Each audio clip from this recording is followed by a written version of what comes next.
The moment his mother smiled at me, I knew something was wrong. Not the polite smile people give strangers, not the warm smile of welcome. This was a measuring smile, sharp, quiet, and calculating. And in that split second, standing in their pristine living room with my hands folded like a scared little girl, I realized the truth was already written. They thought I was nothing. They thought I was poor. They thought I was naive. They thought I was easy to control. And that was exactly why everything that happened next shattered them. Welcome to my YouTube channel. This is my story of betrayal, and if you've ever trusted the wrong person, hit that subscribe button because you are not alone. Here is how it happened. I didn't plan to deceive anyone, at least not at first. But when you grow up learning how quickly people change once they know your worth, you develop instincts. You learn to observe before you speak. You learn to listen before you reveal. And sometimes you learn to stay quiet long enough to see who people really are. When my fiancé told me it was time to meet his family, my stomach tightened in a way love alone couldn't calm. Not because I didn't love him, I did, deeply, but because I knew families don't just meet you, they assess you. They judge your clothes, your manners, your accent, your background, your value. And I had seen how his mother looked at waitresses, how his sister laughed at people she thought were trying too hard, how his father spoke about money like it was the only language that mattered. So when I stood in front of my mirror that morning, I made a decision. I wore the simplest dress I owned, no jewelry, no makeup beyond the bare minimum, my hair pulled back neatly, almost plainly. I looked small. Not weak, but unassuming. The kind of girl people overlook, the kind of girl people underestimate. I didn't do it to test them. I did it to protect myself. Their house was massive, the kind of place where silence feels expensive and every surface reflects status. Crystal frames, marble floors, furniture you're afraid to sit on. His mother scanned me from head to toe the second I stepped inside. "Oh," she said lightly, "you're simpler than I imagined." I smiled, soft, respectful. "Yes, ma'am." That single word, ma'am, sealed my role. Dinner was a performance. They asked questions, but not to know me. They wanted categories. Where did you study? What do your parents do? Do you work or are you planning to after marriage? Each question landed like a quiet test, and every time I answered honestly, but carefully. I went to a local university. My parents live modestly. I work, but I don't talk about it much. His sister raised an eyebrow. His mother nodded slowly. His father barely looked up from his plate. I could feel it happening. Their respect draining, their assumptions settling in. And the worst part? My fiancé said nothing. On the drive home, I waited for reassurance, for anger, for something. Instead, he laughed. "He's old-fashioned, don't take it personally." But I did, because love isn't just how someone treats you when you're alone, it's how they protect you when others don't. That night, I lay awake replaying every look, every pause, every dismissive smile. And then something strange happened. I felt calm. Because clarity does that. It removes confusion. It sharpens your focus. I decided I wouldn't explain myself. I wouldn't prove anything. I wouldn't correct their assumptions. I would let them believe exactly what they wanted. A week later, his mother invited me for tea, just us. She chose a cafe known for its exclusivity, quiet, white tablecloths, the kind of place where prices aren't listed. She ordered for both of us. "I hope you don't mind," she said sweetly. "I know these places can be intimidating." I smiled, again. "I trust your taste." She leaned forward. You know, marriage isn't just love, it's compatibility, lifestyle, expectations. I nodded. She continued, our family has certain standards, and my son has always been accustomed to comfort. There it was, the warning disguised as concern. I waited. She placed her hand over mine. If you truly care for him, you'll understand what you can and cannot expect. That was the moment I realized this wasn't about money, it was about power. I was reading comments on my YouTube videos the other day, and I realized I wasn't the only one who had been quietly tested, silently judged, and expected to shrink just to fit into someone else's comfort. But here's what no one tells you. When people think you have nothing to lose, they reveal everything. And I was about to learn far more than I ever imagined. Because while they were busy measuring my worth, they had no idea I was watching them measure theirs. And the next invitation they extended was the one that changed everything. The second invitation came disguised as generosity. His mother called me one afternoon, her voice light, rehearsed, almost kind. We're having a small family gathering this weekend, she said. Nothing fancy. I thought it would be good for you to feel included. Included. The word tasted strange. I thanked her, of course. That was my role now, the grateful girl, the one lucky to be allowed inside their world. But the truth was, something inside me had shifted since that tea meeting. I wasn't anxious anymore. I wasn't desperate to impress. I was alert. The gathering was at his aunt's house, another beautiful home, another silent competition of wealth disguised as family warmth. This time I noticed things I hadn't before. How conversations stopped when I entered a room, how voices softened, not out of respect but caution, how eyes followed me, waiting for mistakes. His cousin asked casually, "So, do you even like shopping, or is that not really your thing?" I laughed politely. "I like what I need." She smiled in a way that wasn't a smile at all. His sister leaned over later and whispered, "You're lucky. My brother is very generous." Lucky. Not loved, not chosen. Lucky. And still, my fiancé said nothing. At dinner, the topic shifted to weddings, venues, guest lists, costs. His mother cleared her throat. "Of course, we'll handle most of it. I know not all families can contribute equally." The table went quiet. I felt the weight of expectation press against my chest. This was the moment they wanted humility, gratitude, submission. So I gave them exactly that. "I understand," I said softly. "I don't want to be a burden." A few approving nods, a satisfied glance exchanged between his parents, and that's when I saw it clearly. They weren't just evaluating me as a person, they were positioning me.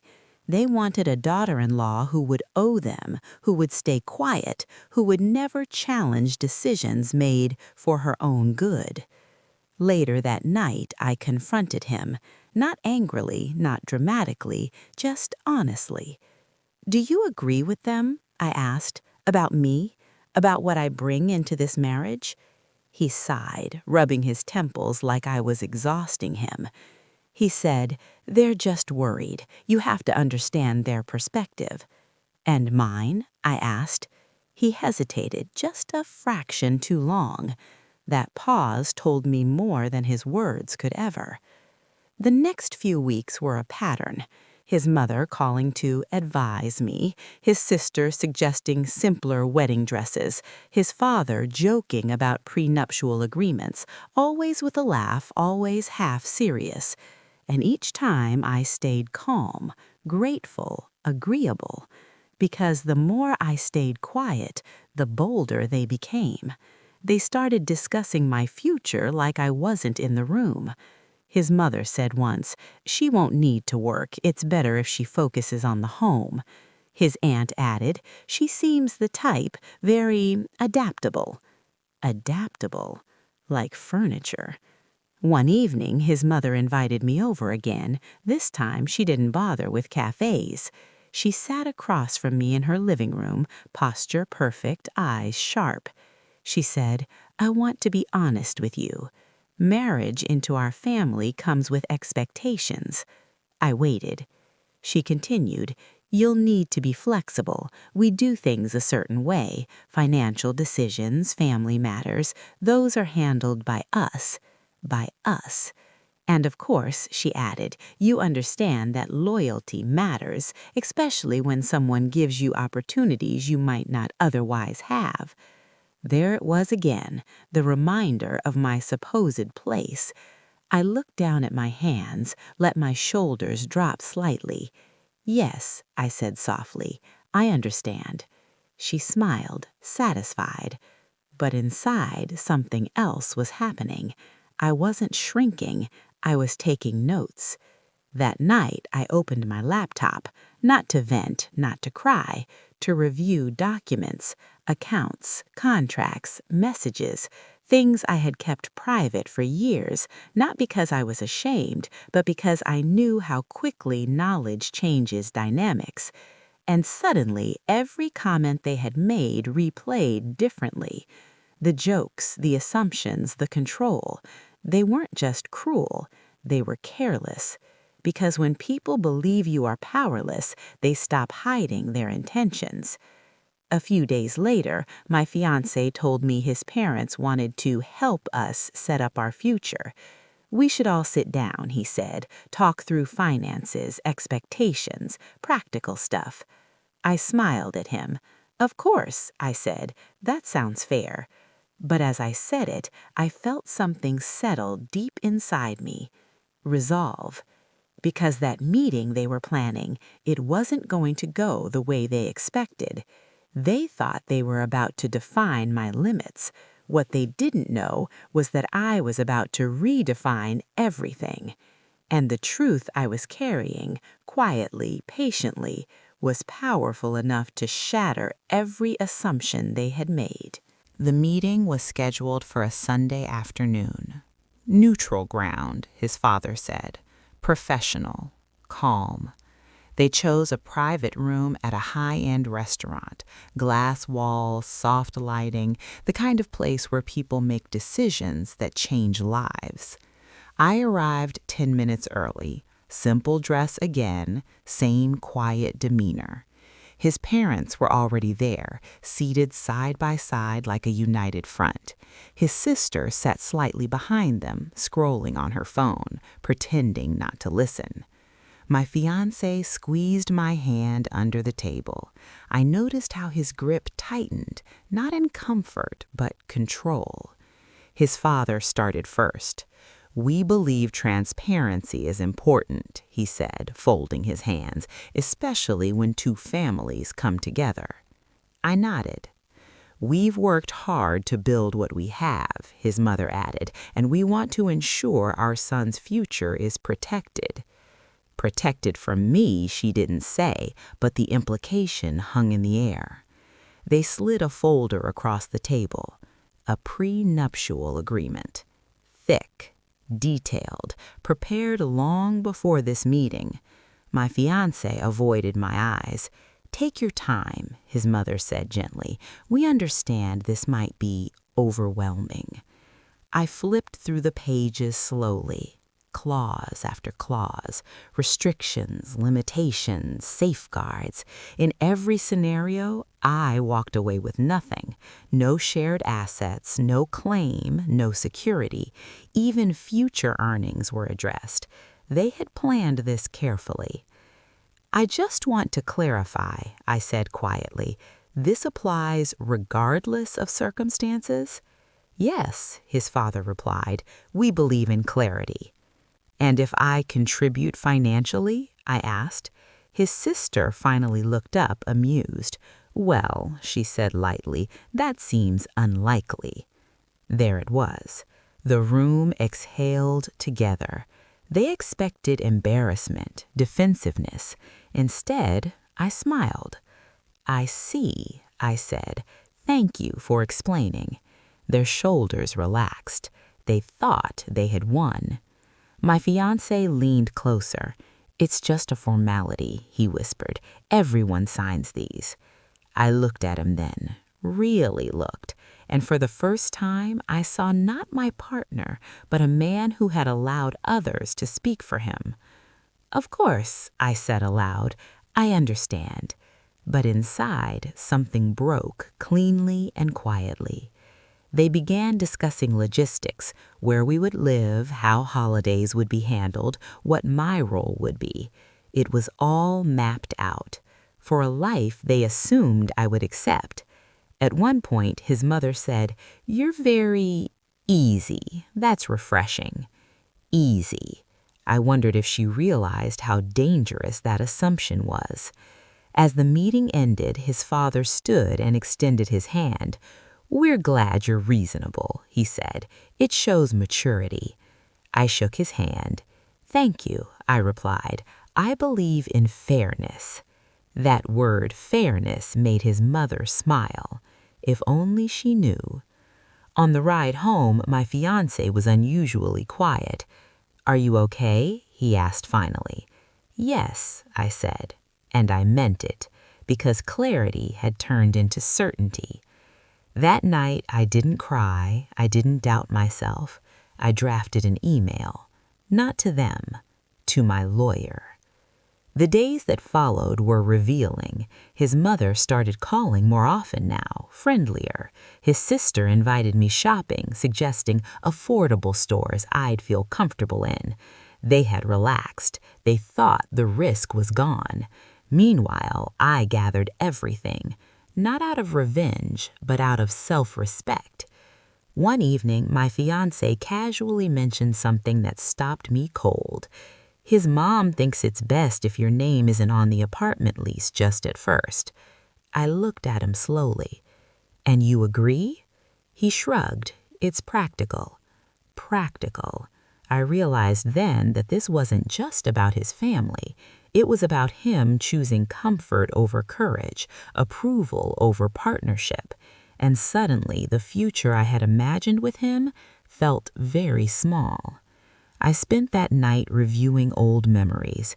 The first time he joked about my simple taste, the way he introduced me without mentioning my achievements, how he never corrected anyone when they underestimated me. I had mistaken silence for peace, but silence can also be surrender. The next family dinner was already scheduled, another gathering, another performance. Except this time I wasn't going to play the same role, because the meeting they thought was about my limitations had actually revealed theirs, and I had decided something that would change the course of everything. At that dinner, I would stop pretending. The dinner was set for Friday night. His mother texted me the details herself: time, dress code, even what kind of dessert she'd be serving. It wasn't kindness. It was control disguised as hospitality. "Nothing too formal," she added. "We want you to feel comfortable." Comfortable meant invisible, predictable, quiet. I replied with a simple, "Looking forward to it." That afternoon, I stood in front of my closet longer than usual. Not because I was nervous, because I was deliberate. I didn't choose anything extravagant, no dramatic reveal, no designer labels screaming for attention. But this time, I chose intentional simplicity. Clean lines, perfect tailoring, subtle confidence. The kind of outfit that doesn't ask for approval, it assumes it. The house buzzed with conversation when we arrived. Laughter, wine glasses clinking, familiar faces already settled into their usual roles. His mother greeted me with her standard polite smile. His sister glanced me over quickly, then looked away. Nothing seemed different. That's the thing about turning points. They don't announce themselves. Dinner unfolded as expected. Small talk, compliments that weren't really compliments, questions designed to remind me where I stood. "So," his aunt said, "have you thought about what you'll do after the wedding?" I smiled. "Yes." "And," she pressed, "I'll continue my work." There was a pause. His mother tilted her head. "Oh, you never talk about it." "I prefer to listen," I replied gently. A few polite cluckers. They moved on. But I noticed how his father watched me more closely now. Halfway through the meal, his sister brought up the apartment. "So, Mom told me you're fine not being on the lease. That's very trusting of you." Every eye turned to me. This was the moment they expected gratitude, reassurance, submission. I took a sip of water before answering. "I believe trust should be mutual." Silence. My fiancé shifted in his seat. His mother cleared her throat. "Of course, and trust grows with time." "Yes," I agreed, "it does, especially when everything is transparent." The word transparent landed heavier than I intended. His father leaned back slightly, studying me. Dessert arrived. As plates were set down, his mother smiled warmly. "I'm so glad you're fitting in. Some girls struggle when they come from different circumstances." Different. Not difficult. Different. I nodded. "Change can be challenging. And yet you've been very adaptable." There it was again. Adaptable. Easy. Flexible. I placed my fork down carefully. "May I ask you something?" I said. Her smile stiffened. "Of course." "What made you decide I was adaptable?" The table went still. No one expected a question back. "Well," she said slowly, "you're very agreeable. You don't make demands." "I see," I replied. "So adaptability means not having needs?" A few uneasy laughs. His sister rolled her eyes slightly. "You're reading too much into it. Mom's just saying you're not difficult." Difficult. I felt my fiancé's hand touch my knee under the table, a warning. I removed it. "I've been thinking a lot about fairness lately, about expectations, about roles." His father straightened. "Go on." "I realize something," I continued. "You've all been very clear about what you expect from me." His mother nodded. "Clarity is important." "Yes," I said, "so I thought it might be helpful to be clear as well." My fiancé looked at me sharply. "Now?" I smiled at him, softly, sadly. "Yes, now." I reached into my bag, not dramatically, not hurriedly, just deliberately. I placed an envelope on the table. His mother's eyes flicked to it immediately. "What's that?" she asked. "Information, since transparency matters so much to your family." His father frowned. "What kind of information?" "The kind that helps everyone make informed decisions." The air felt heavier, charged. My fiancé whispered my name, panic creeping into his voice. I ignored him. "You see," I said, keeping my voice steady, "I've been very quiet since meeting you all. Not because I had nothing to say, but because I wanted to understand what kind of people I was dealing with." His sister scoffed. "Excuse me?" "I wanted to see," I continued, "how you treat someone you believe has nothing to offer." His mother's smile vanished. "That's an odd thing to say." "Is it?" I asked. "Because everything you've said to me about money, control, expectations has been based on assumptions." Her jaw tightened. My fiancé finally spoke, his voice tense. "What are you doing?" I looked at him. "I'm answering the questions you never did." I slid the envelope closer to his father. "You don't have to open it now, but you will." The room was silent enough to hear breathing. His mother crossed her arms. "This is unnecessary drama." "No," I said, "this is honesty." I stood up slowly. I've been polite, I've been patient, I've allowed myself to be minimized because I thought love required endurance. I paused. I was wrong. I picked up my bag. I'm not angry and I'm not embarrassed. I looked directly at his mother. I'm disappointed. That word landed harder than any accusation. As I turned to leave, his father finally spoke.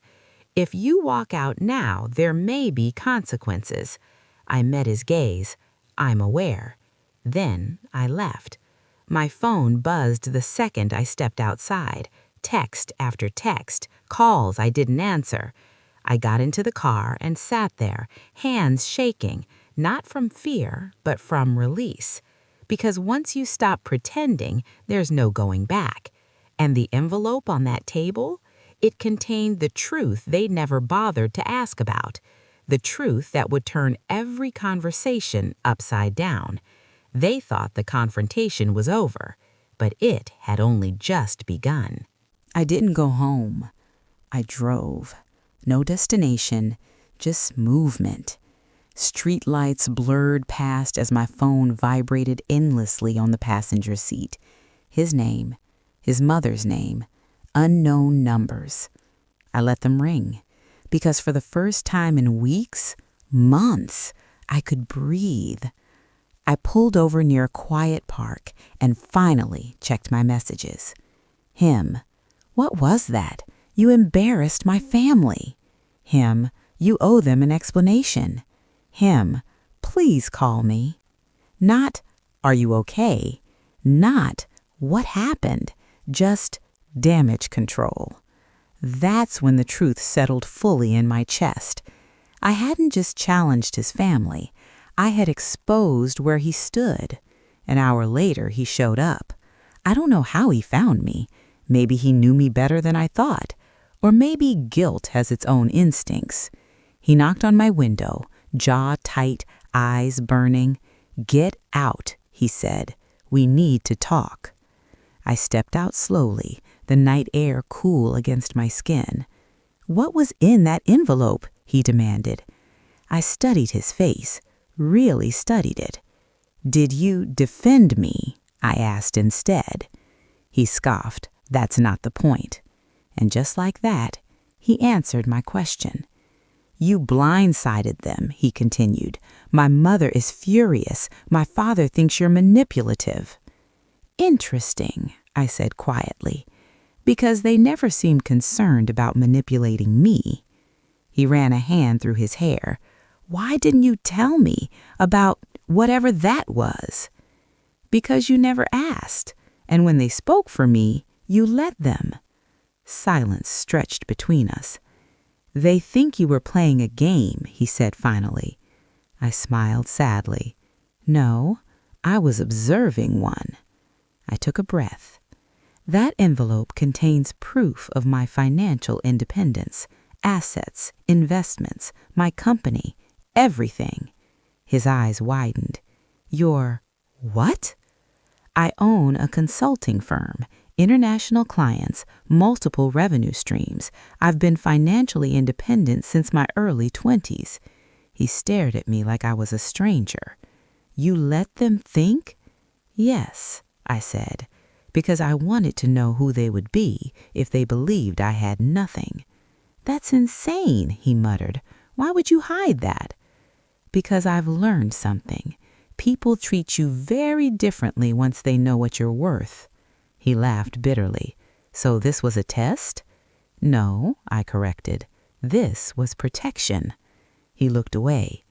"My mother feels humiliated," he said. "She thinks you did this to punish her." "I didn't do anything to her," I said softly.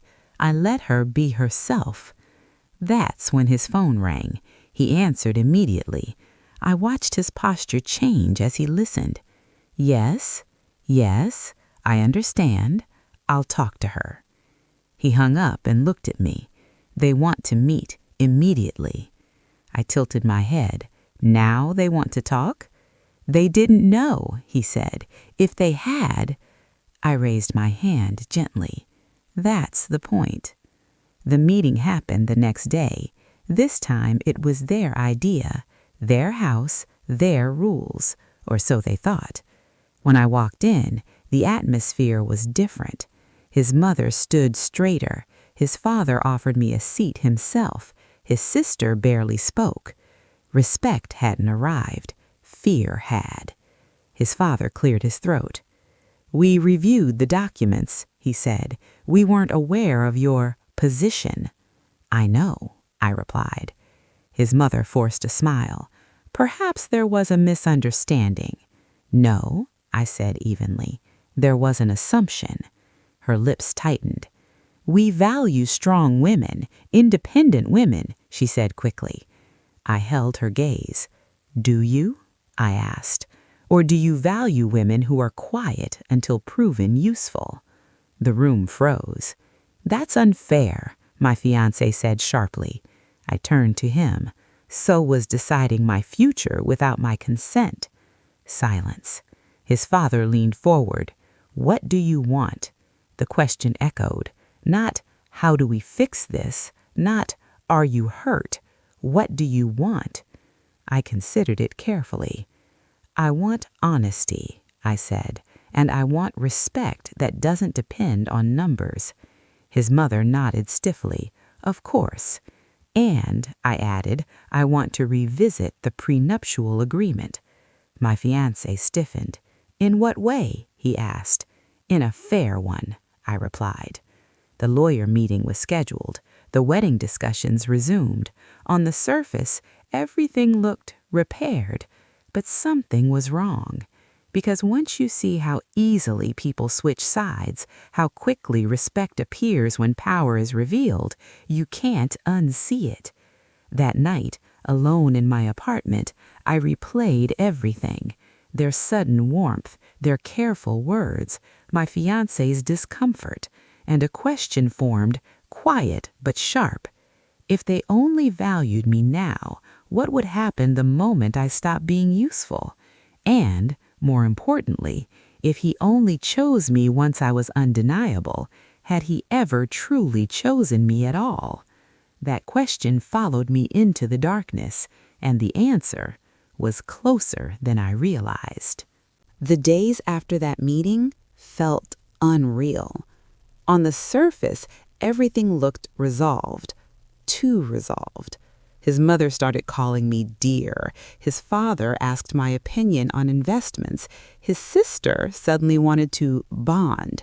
It was like watching people rearrange their faces in real time. And the scariest part? They believed that was enough. The prenup meeting happened on a Tuesday morning, a glass-walled law office, neutral tones, expensive calm. This time, their lawyer spoke to me differently, more careful, more respectful. Clauses were adjusted, terms softened, protections balanced.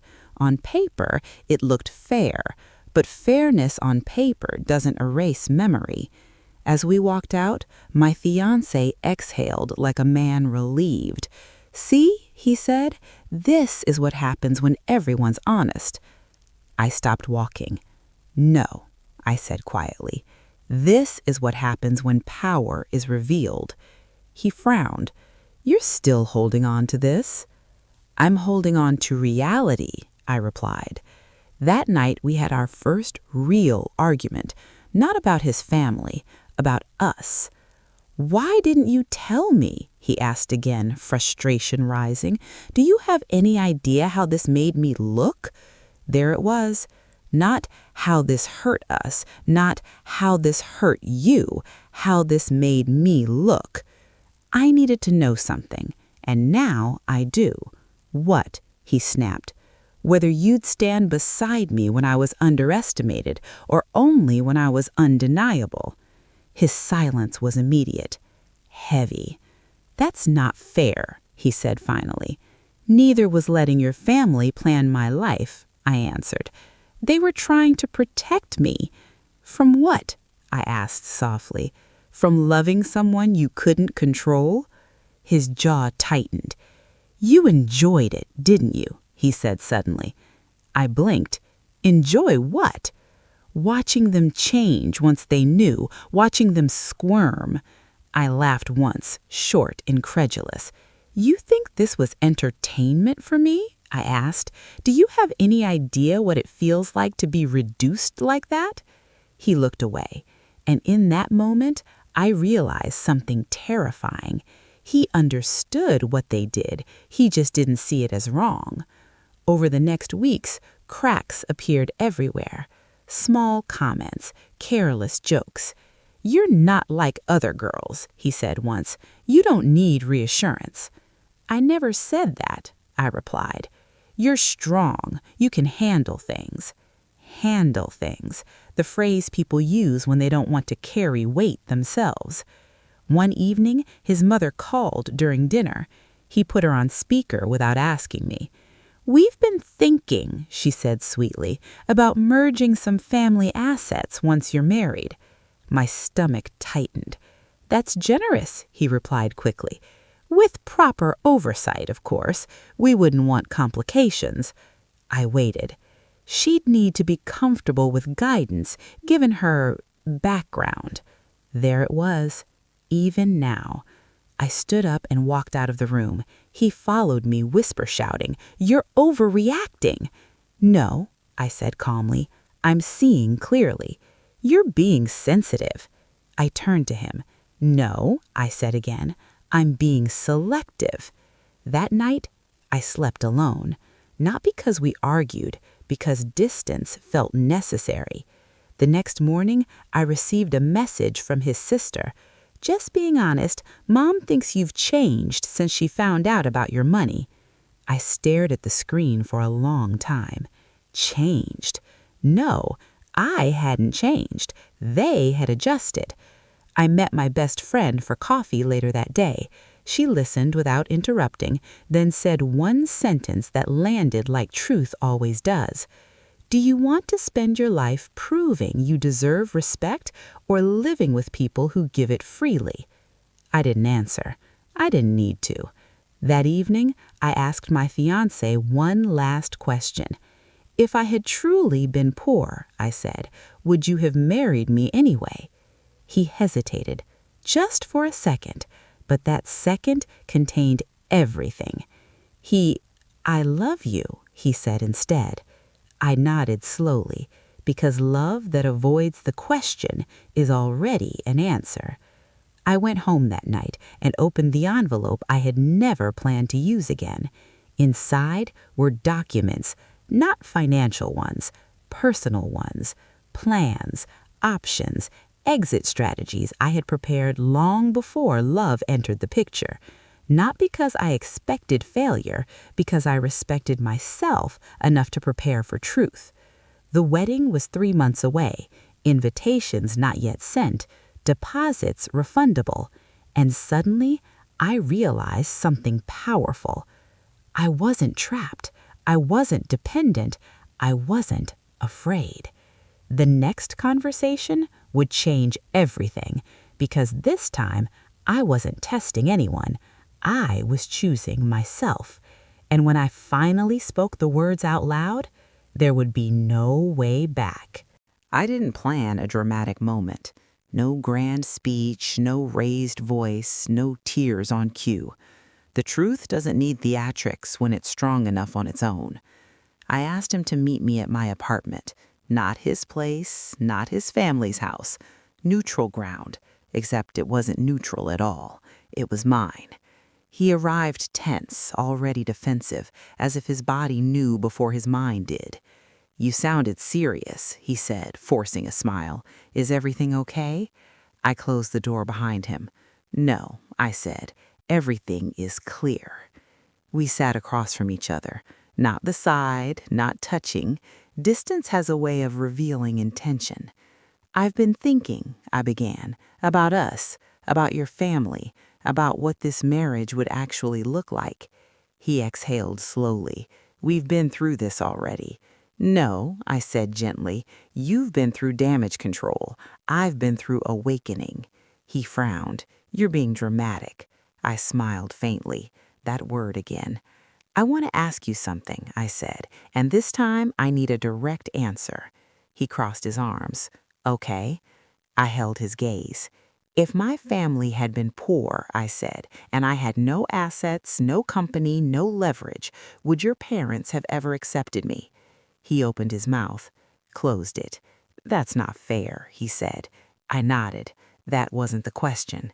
He stood up and paced. You're obsessed with this, he snapped. Why can't you let it go? They're trying now. Isn't that enough? No, I replied, because trying after power is revealed isn't growth, it's adjustment. He turned sharply. So what do you want? An apology? A parade?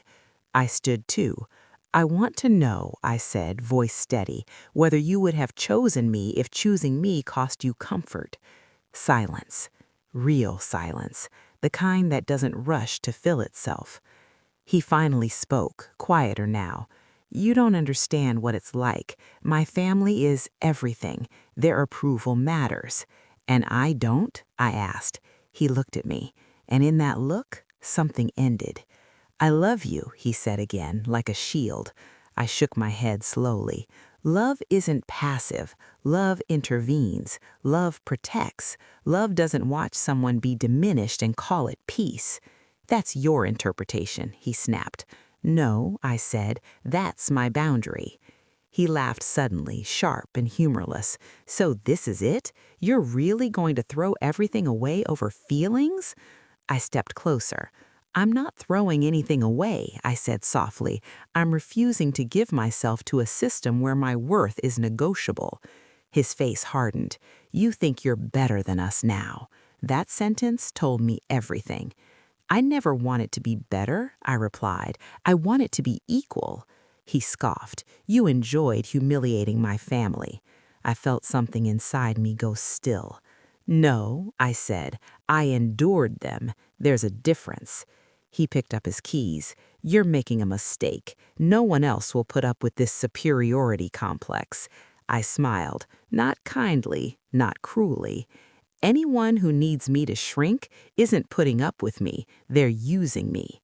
He moved toward the door, then stopped. You think you won, he said bitterly. I looked around my apartment, at the quiet, at the air I could finally breathe. This isn't a win, it's an exit. The door closed behind him, not slammed, just final. The fallout was immediate. His mother called within the hour. This time, no sweetness. You've destroyed this family, she said coldly. I listened. Then I replied, no, I refuse to disappear inside it. She hung up. Friends called. Mutual acquaintances whispered. Some said I was brave. Others said I was arrogant. I let them talk. Because when you stop asking to be understood by people who never listened, silence becomes freedom. The wedding was canceled the next day. No dramatic announcement, just logistics. Refunds processed, plans dissolved. A future I almost lived, quietly erased. That night, I sat alone and felt something unexpected. Not grief, relief, deep, unapologetic. Because the hardest betrayal wasn't theirs. It would have been mine if I had stayed. But the story didn't end there, because walking away exposed something else, messages I hadn't expected to uncover, and one final revelation that reframed everything I thought I knew about him and about myself. The silence after a life collapses is strange. Not loud, not dramatic, just honest. The morning after the wedding was officially canceled, I woke up without dread for the first time in months. No rehearsed smiles, no careful wording, no mental calculations about how to be smaller, softer, more acceptable. Just me. And that's when the messages started. They came from places I didn't expect. A former colleague of his reached out first. I'm sorry, I didn't know how bad it was. He talks about you like a risk he managed, not a partner he chose. I stared at the screen for a long time. A risk he managed. Then another message, from someone who had once dated him briefly.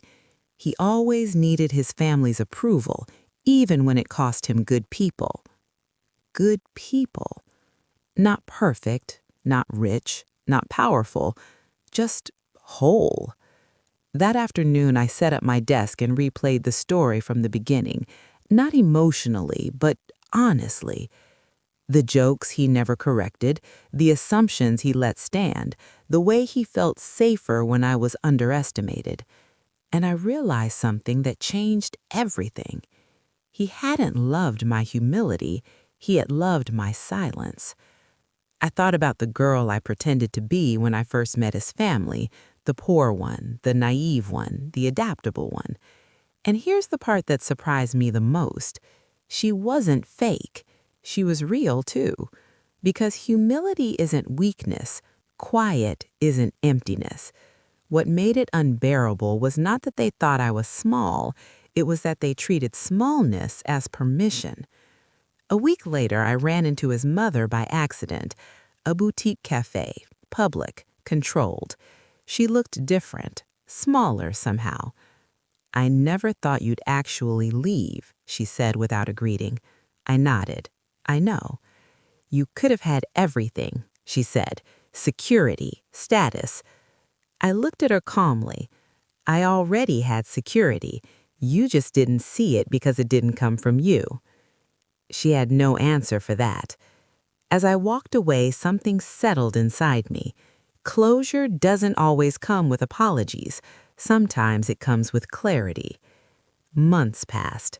Life didn't become magically perfect, but it became mine again.